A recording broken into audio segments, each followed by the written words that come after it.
हुकूमती इक़दामात से रेवेन्यू में तो इजाफा हो जाएगा, लेकिन जो महंगाई का तूफान है ना, वो सब कुछ बहा कर ले जाएगा। इसकी एक छोटी सी मिसाल मैं यहाँ पर भी देना चाहती हूँ कि अभी बजट आया नहीं है। बजट का वफाकी बजट का ऐलान तो 10 जून को होगा, लेकिन कल भी मैं रिजवान रज़ी साहब से जिक्र कर रही थी और टीम के बाकी मेंबर से भी कि ये जो दूध बेचने वाली कंपनियां हैं, ये जो टेट्रा पैकिंग में दूध को सेल करती हैं, इन्होंने अभी से ही 25-25, 30-30 रुपए पर लीटर पर इजाफा कर दिया है। और आप अंडे की कीमत भी जाकर देखेंगे ना, दर्जन रुपए तो वो 100 रुपए से ज्यादा में आपको फी दर्जन अंडे जो हैं वो दस्तयाब हो रहे हैं। जबकि हमने तो तरक्की पजीर और तरक्की याफ्ता ममालिक में ये देखा है कि कभी भी इस किस्म की चीजों पे जो अशया खुरनोश की बुनियादी जरूरियात हैं, इनके ऊपर तो टैक्सेस नहीं लगा करते, तो इनको भी कोई पूछने वाला नहीं। जो हुकूमत में पर लोग हैं, वो जब बजट में चीजें में इजाफा होना होता है तो वो अपनी इंफॉर्मेशन की बुनियाद पर वो चीजें जख्तिया कर लेते हैं। वो ऑलरेडी उनको महंगा कर दिया जाता है। उससे होता क्या, देखिए आपने महंगाई की बात की। महंगाई जब होगी, जब एक बाप अपने बच्चों को खाना नहीं दे सकता, वो क्या करेगा? जाहिर है वो कोई चोरी करेगा, वो कोई जुर्म और गुनाह की तरफ जाएगा, डेफिनेटली जाएगा। क्योंकि मुफलिस मौलाना सरकार ने फरमाया, मुफलिस इंसान को कुफ्र की तरफ ले जाती है। अब आज आप हुकूमत के इन हथकंडों की तरफ देखिए।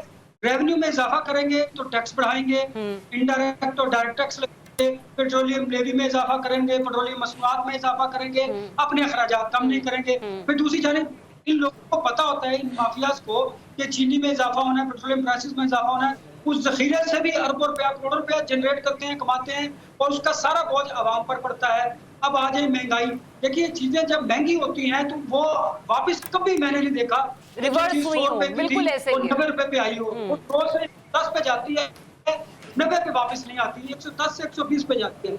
अब मुझे बताएं, ये बात दुरुस्त है कि जिसकी 20,000 से 30,000 तनख्वाह है, जिसकी 30 से 40,000 तनख्वाह है, 40 से 50,000 तनख्वाह है, मुझे वज़ीर खजाना साहब, प्राइम मिनिस्टर साहब, इस गवर्नमेंट का कोई अफलातून जो है वो उनका बजट बना के दिखा दे।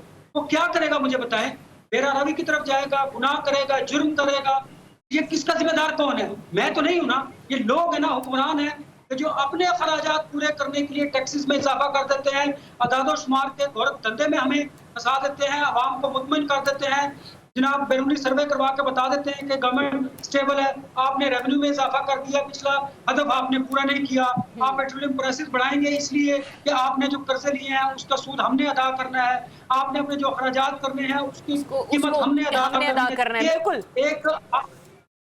एक देखिए ना, आपकी पॉलिसीज है, एक मेरा रब ऊपर बैठा है, अल्लाह ताला की लाठी बड़ी बेआवाज है। एक बात करूंगा, बिल्कुल वसूख के साथ कुछ चैलेंज करके दिखाया। मुल्क की एक ताकतवर शख्सियत ने कोट किया है कि ये सियासतदान क्रॉस द बोर्ड, तमाम सियासी जमातें जो है वो 95% उनमें करप्ट लोग हैं, और वो 5% जो है ईमानदार, उनको ऊपर नहीं आने दिया जाता। जब ये एक शख्स जो है, जो कोई ताकतवर हल्कों में से कोई एक बात करता है, तो उससे क्या मैं ये बात करूं? हमें समझने और सोचने की जरूरत है कि ये इक़्तिदार में आकर अपने एसेट, अपने एहसासात बढ़ाते हैं, अपनी ताकत की वजह से अपने जो इंतकामी कार्रवाइयां करते हैं, अपने मुखालफिन को निशाना बनाते हैं। जब इस तरह का कानून इस मुल्क में प्रिवेल करेगा तो फिर इंसाफ की तवक्को नहीं होगी, फिर इस मुल्क में क्राइम बढ़ेंगे। ये मेरी ख्वाहिश नहीं है, ये वो हकीकत है, वो बिल्कुल वो जो आप ऑब्जर्व कर रहे हैं वो आप लोगों तक जो है ना कम्युनिकेट कर रहे हैं।